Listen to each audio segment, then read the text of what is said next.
तो आइए एक और वीडियो है आपके पास। ये आपका पार्ट 4 वीडियो होगा। 1 2 3 और ये 4 वीडियो होगा। तो चलिए इसमें देखते हैं। इसमें विदेशी यात्रियों का विवरण देखेंगे हम लोग। विदेशी यात्री कौन कौन विदेशी भारत आए थे और कहाँ कहाँ से आए थे, किसके राज दरबार में आए थे, इन सभी चीज़ के बारे में इसमें हम लोगों को पढ़ने को मिलेगा। तो सबसे पहले है विदेशी यात्रियों का विवरण। हेडिंग विदेशी यात्रियों का विवरण, यहाँ पर देख लीजिए। विदेशी यात्रियों का विवरण दिया है।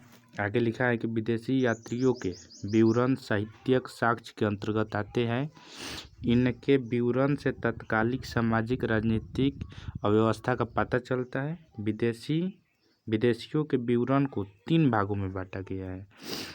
अध्ययन करने के लिए विदेशियों के विवरण को कितने भागों में बांटा गया है? 3 भागों में, जिसमें सबसे फर्स्ट है यूनान और रोम के लेखकों का विवरण है। यूनानी और रोम से जो लोग आए थे उनके बारे में है। दूसरे नंबर पर है आपका चीनी यात्री के बारे में और तीसरा है अरबी यात्री के बारे में। सबसे पहले 1 नंबर पर यूनानी के बारे में, 2 नंबर पर चीनी के बारे में और 3 नंबर पर अरबी के बारे में मिलेगा पढ़ने को। चलिए दूसरे स्लाइड पर चलते हैं।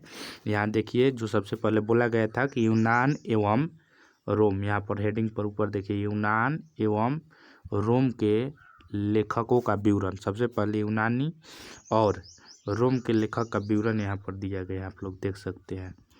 चलिए आइए देखिए।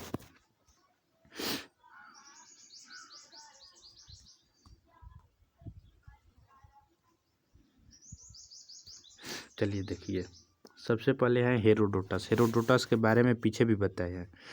इसे इतिहास का पिता कहा जाता है। हेरोडोटस को क्या कहा जाता है? इतिहास का पिता। इसने अपनी पुस्तक हिस्टोरिका में 5वीं शताब्दी ईसा पूर्व में भारत देश और फारसी जो थे उनके बीच संबंधों का वर्णन किया है। किस पुस्तक में? हिस्टोरिका में। और इसी हिस्टोरिका के नाम पर ही हिस्ट्री का नाम हिस्ट्री पड़ा था। और यह सबसे पहली पुस्तक थी हिस्ट्री की। और इसके लेखक है हेरोडोटस। इन्हें इतिहास का पिता कहा जाता है। इनके पुस्तक का नाम है हिस्टोरिका।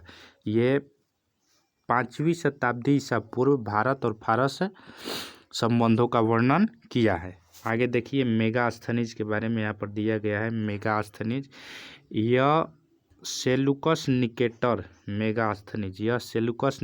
का राजदूत था जो चंद्रगुप्त मौर्य के दरबार में आया था। क्वेश्चन अगर आपसे पूछे कि सेलुकस निकेटर किसका राजदूत था, मेगास्थनीज किसका राजदूत था? सेलुकस निकेटर का। मेगास्थनीज किसका राजदूत था? सेलुकस निकेटर का। और यह चंद्रगुप्त मौर्य के दरबार में आया था। सेलुकस निकेटर का राजदूत था मेगास्थनीज और यह किसके दरबार में आया था? चंद्रगुप्त मौर्य के दरबार में आया था। इसने इंडिका नामक पुस्तक वही ग्रंथ मौर्ययुगीन समाज एवं संस्कृति के विषय में लिखा है। इंडिका मौर्ययुगीन समाज एवं संस्कृति के विषय में लिखा गया है। और इंडिका के लेखक कौन है? मेगास्थनीज। चलिए आगे देखते हैं। डायमेकस के बारे में है यहाँ पर। डायमेकस यह सीरियाई नरेश एंटियोकस प्रथम का राजदूत था। डायमेकस कौन था? सीरियाई नरेश एंटियोकस प्रथम का राजदूत था और यह बिंदुसार के दरबार में आया था। डायमेकस किसके दरबार में आया था? बिंदुसार के दरबार में आया था। डायोनिसियस है। डायोनिसियस यह मिस्र नरेश टॉलमी द्वितीय फिलाडेल्फ्स का राजदूत था। डायोनिसियस किसका राजदूत था? टॉलमी द्वितीय फिलाडेल्फ्स का राजदूत था और यह सम्राट अशोक के दरबार में आया था। महान प्रतापी राजा सम्राट अशोक के दरबार में आया था। आगे देखिए टॉलमी के बारे में यहाँ पर लिखा है। इसने 2री शताब्दी के आसपास 150 ईसा में भूगोल नामक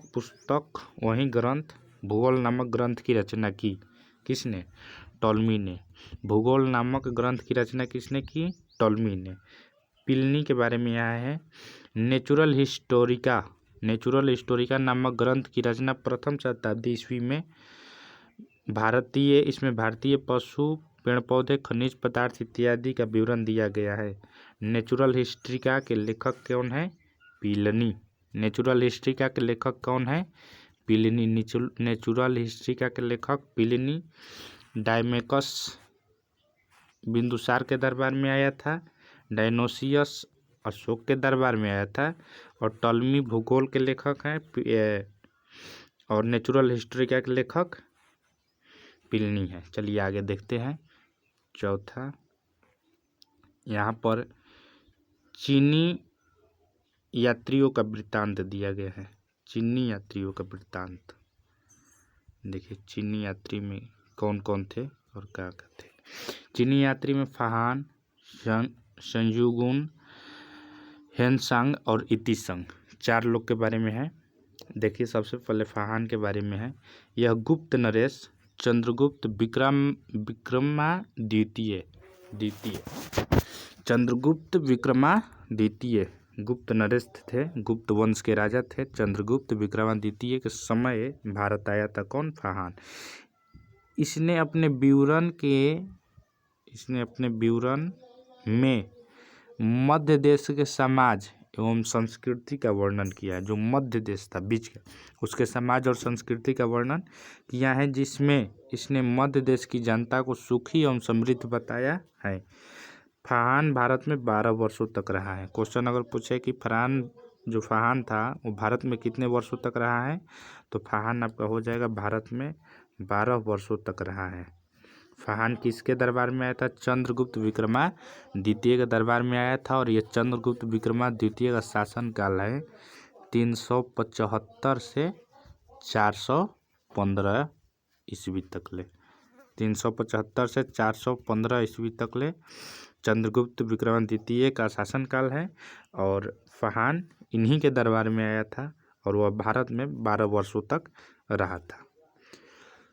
आगे है संयुगन के बारे में। संयुग्न, यह 518 ईस्वी में भारत आया था। संयुग्न भारत में कब आया था? 518 ईस्वी में। वहाँ पर देखिए 518 ईस्वी में। इसने अपने 3 वर्षों की यात्रा में बौद्ध ग्रंथों की प्रतियां एकत्रित की। 3 वर्ष तक मतलब ये यात्रा किया था, जिसमें बौद्ध ग्रंथों की प्रतियां एकत्रित किया था संयुक्त। आगे है हेनसांग के बारे में। इसे युवा नोचांग के नाम से भी जाना जाता है। हेनसांग को किस नाम से जाना जाता है? युवा नोचांग के नाम से भी जाना जाता है। यह हर्षवर्धन के समय 629 ईस्वी के आसपास भारत आया था। यह 16 वर्षों तक भारत में रहा था। हेनसांग 16 वर्षों तक और फाहान 12 वर्षों तक। हेनसांग 16, फाहान 12। हेनसांग 16, फाहान 12। चलिए आगे देखिए। हेनसांग का यात्रा वृत्तांत सियुकी के नाम से जाना जाता है। हेनसांग का यात्रा वृत्तांत सियुकी के नाम से जाना जाता है। हेनसांग की जीवनी हीली ने लिखी थी। हेनसांग की जीवनी किसने लिखा था? हीली ने। यह हेनसांग का मित्र था। हेनसांग की जीवनी हीली ने लिखी थी। और हीली कौन था? तो हेनसांग का मित्र था। हीली कौन था? हेनसांग का मित्र था। चलिए देखें आगे। इतिसंग के बारे में है। यह 7वीं शताब्दी के अंत तक भारत आया था। इसने अपने विवरण में नालंदा विश्वविद्यालय, विक्रमशिला विश्वविद्यालय के अतिरिक्त अन्य समय की भारतीय दशाओं का वर्णन किया है। जो इतिसंग था, ये नालंदा विश्वविद्यालय और विक्रमशिला विश्वविद्यालय के बारे में वर्णन किया है। आगे देखिए, चीनी वृत्तांत था। अब आगे आपका है हेडिंग में अरबी यात्रियों का वृत्तांत। यहाँ पर अरबी यात्रियों का वृत्तांत। देखिए अरबी यात्री में किनके बारे में लिखा गया है। अरबी लेखकों में अल-बरूनी, अल-बिलादुरी, सुलेमान अल-मसूदी, हसन निजादी, बहुत लेखक हैं यहाँ पर। चलिए पारंपरिक करके देख लेते हैं, सबके बारे में पढ़ लेते हैं थोड़ा थोड़ा। चलिए देखिए अल-बरूनी की, इसका पूरा नाम अबू रेहान मुहम्मद इब्न अहमद अल-बरूनी था। शॉर्ट में से हम लोग अल-बरूनी के नाम से जानते हैं। इसका पूरा नाम यहाँ पर दिया गया है, आप लोग कॉपी में नोट कर सकते हैं। इसका जन्म 973 ईस्वी में ख्वारिज़म में हुआ था। इसका जन्म कहाँ हुआ था? ख्वारिज़म में हुआ था। यह मोहम्मद गजनबी के साथ भारत आया था। यह मोहम्मद गजनबी बहुत लुटेरा किस्म का राजा था, यह भारत से बहुत कुछ लूट कर ले गया था। मोहम्मद गजनबी के साथ आया था भारत। यह अरबी, फारसी एवं संस्कृत भाषाओं का अच्छा ज्ञाता था। जो अल-बरूनी था यह अरबी, फारसी, संस्कृत भाषाओं का बहुत ही अच्छा ज्ञाता था। और अल-बरूनी किसके साथ भारत आया था? मोहम्मद गजनबी के साथ। चलिए आगे देखते हैं। इब्न खुर्दाव, इसने 9वीं सदी के प्रथम किल्बुल मासलिक वल मामलिक में भारतीय समाज तथा व्यापारिक मार्गों का विवरण दिया है। वैसे सब ये जो क्वेश्चन है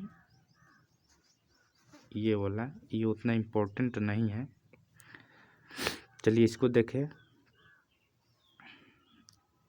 अल-मसूदी, इसने अपने ग्रंथ मुरुरज जहम में तत्कालिक भारतीय समाज का सजीव चित्रित किया है। उसके बाद है सुलेमान, इसके विवरण के प्रतिहार में पाल वंश था जो पाल राजाओं के विषय में जानकारी मिलती है।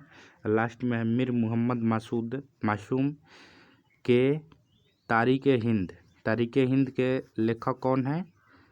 मीर मोहम्मद मासूद, तारीख़-ए-हिंद के लेखक से सिंध देश का इतिहास तथा मोहम्मद बिन कासिम की सफलताओं की जानकारी मिलती है। तारीख़-ए-हिंद के लेखक हैं मीर मोहम्मद मासूद, इनसे मोहम्मद बिन कासिम के सफलता की जानकारी मिलती है। बस आज इतना ही, मिलते हैं फिर अगले वीडियो में।